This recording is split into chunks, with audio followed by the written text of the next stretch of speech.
चलिए जल्दी से डिस्कस कर लेते हैं important topic related to the EMRS, CTET and other competitive exams, and this is a very very important topic. RTE and NCF 2005. Both the topic are very very important, and they are the important keywords, highlighted keywords and highlighted topics, which are very very important for our upcoming exams. तो दो important topic आपको पता है कि RTE भी बहुत important है और एनसीएफ 2005 भी बहुत इंपॉर्टेंट है और इससे रिलेटेड क्वेश्चन बहुत बार पेपर में पूछे जाते हैं। तो चलिए सबसे पहले डिस्कस कर लेते हैं एनसीपीसीआर को। ये सारे जितने इंपॉर्टेंट पॉइंट्स हैं वो हम आरटीई 2009 के डिस्कस कर रहे हैं सबसे पहले। तो आरटीई 2009 के अंदर जो एनसीपीसीआर आता है, national commission for protection of child right, वो क्या काम करता है? पहले तो इसके फुल फॉर्म बहुत बहुत इंपॉर्टेंट है फुल फॉर्म। दूसरी बात, इसका काम क्या होता है? मॉनिटर करता है, देख रेख करता है। जो बच्चे से अधिकार होते हैं, बच्चों से रिलेटेड अधिकार होते हैं, एजुकेशन से रिलेटेड उनके या अदर जो उनके राइट्स होते हैं, उनको ये मॉनिटर करता है NCPCR.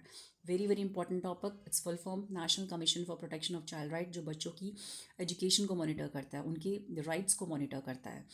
According to RT, second point, according to RT 2009, no screening test at admission. Admission के टाइम पे कोई भी स्क्रीनिंग टेस्ट नहीं होगा, या आरटी बोलता है 2009। नाउ टीचर और पीपल का क्या रेशियो होना चाहिए? बहुत बारे पेपर में पूछा जाता है, ये आरटी का बहुत इंपॉर्टेंट टॉपिक है। सेक्शन 25 बहुत इंपॉर्टेंट। कौन से सेक्शन में मेंशनड है कि टीचर और पीपल का क्या रेशियो होना चाहिए? वो सेक्शन 25 में मेंशनड है। कौन से सेक्शन में? सेक्शन 25 में मेंशनड है टीचर पीपल का रेशियो। नाउ क्या रेशियो होना चाहिए? प्राइमरी लेवल में जो टीचर स्टूडेंट का रेशियो होना चाहिए 1:30, और अपर प्राइमरी लेवल में होना चाहिए 1:35। तो प्राइमरी लेवल 1:5, 1:30, और upper primary teacher student ratio will be 1:35। They are the important, very very important ratios पूछे जाते हैं बहुत बार पेपर के अंदर। और कौन से सेक्शन में ये मैंशन है कि कितना टीचर स्टूडेंट रेशियो होना चाहिए? वो है section 35। Now distance of school from home, कितना डिस्टेंस होना चाहिए स्कूल का घर से? तो प्राइमरी में 1 से लेकर 5वीं तक के बच्चों का जो डिस्टेंस होना चाहिए स्कूल का फ्रॉम घर से 1 किलोमीटर का होना चाहिए, और 6 से लेकर 8 तक के जो बच्चों का डिस्टेंस होना चाहिए स्कूल का फ्रॉम होम से, वो 3 किलोमीटर तक का होना चाहिए। तो डिस्टेंस भी बहुत बार पूछता है एग्जामिनर, बहुत बहुत इंपॉर्टेंट है एग्जामिनेशन पॉइंट ऑफ व्यू से आरटी के अंदर। ये सारे टॉपिक आरटी 2009 के हैं। फिर सेक्शन 28 किस चीज़ की बात करता है? हम मेरे पिछले वीडियोज़ में, प्लीज़ आप आरटी का जो मैंने कंप्लीट एक वीडियो डाला है, बहुत बहुत इंपॉर्टेंट है, उसमें की पॉइंट्स, आप मेरा पिछले वीडियो भी जा सकते हैं, उसमें आप मेरी वीडियोस को चेक कर सकते हैं। उसमें मैंने आरटी के जितने भी इंपॉर्टेंट पॉइंट्स हैं मेंशन किए हैं, कितने सेक्शंस होते हैं, कितने कितने उसमें चैप्टर्स हैं, कब आया था, किसने सबसे पहले कब लागू हुआ था, तो सारी चीज़ें मैंने उसमें डिस्कस की हैं। आप मेरा पुराना वीडियो जाके देख सकते हैं। तो इसमें जो है और हाईलाइटेड पॉइंट्स को मैं डिस्कस कर रही हूँ। तो सेक्शन 28 में हम प्राइवेट ट्यूशन बैंड की बात करते हैं। तो सेक्शन 28 क्या कहता है कि जो हमारी प्राइवेट टीचर्स हैं वो अपना प्राइवेट ट्यूशन, जो स्कूल में टीचर्स पढ़ा रही है, वो अपना प्राइवेट ट्यूशन नहीं ले सकती हैं। तो section 28 talks about band of the private tuitions. No detention policy की बात करता है सेक्शन 16, कि हम किसी भी बच्चे को डिटेन नहीं कर सकते।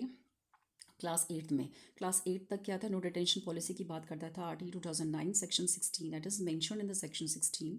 तो section 16 talks about the no detention policy. तो सेक्शन 16 जो बात करता है वो नो डिटेंशन पॉलिसी की बात करता है कि हम क्लास 8 तक किसी भी बच्चे को डिटेन नहीं कर सकते हैं। तो सेक्शन 16 इस कौन से ये सेक्शन में मेंशन है? आरटी के सेक्शन 16 में मेंशन है। सेक्शन 28 किस चीज़ की बात करता है? प्राइवेट ट्यूशन को बैंड की बात करता है। सेक्शन 25 किसकी बात करता है? पीपल टीचर रेशियो की बात करता है। टीचर वर्किंग आवर कितना चाहिए होना चाहिए according to RT? 45 hours per week. तो टोटल 45 आवर्स पर वीक का होना चाहिए टीचर का working hour.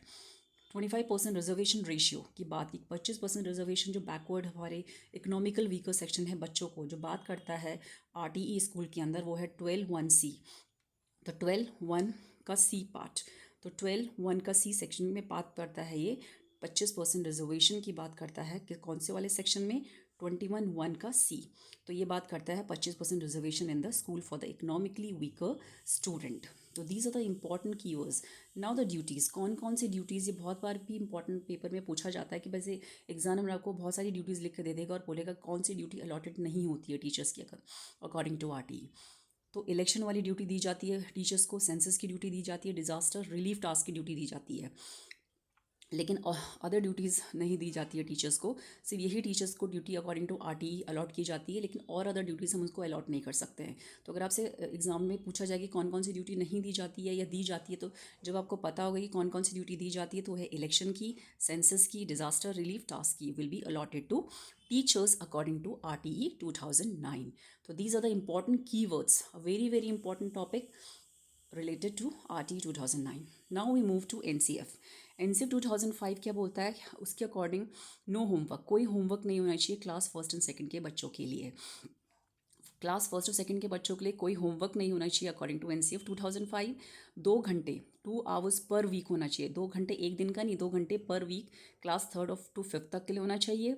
1 our per day का मतलब 1 घंटा पर डे के हिसाब से 5 to 6 क्लास के लिए होमवर्क होना चाहिए अकॉर्डिंग टू एनसीएफ 2005।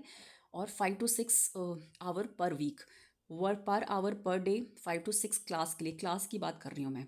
और अगर 2 घंटे पर वीक वो है क्लास थर्ड टू फिफ्थ। और no homework for class first and second. Secondary और हायर सेकेंडरी के लिए 12 to 10 आवर्स पर वीक होना चाहिए। तो सेकेंडरी के लिए कितना होना चाहिए, 12 to 10 आवर्स पर वीक का होमवर्क होना चाहिए। और 2 आवर्स में 2 घंटे per day and 12 to 10 hours per week.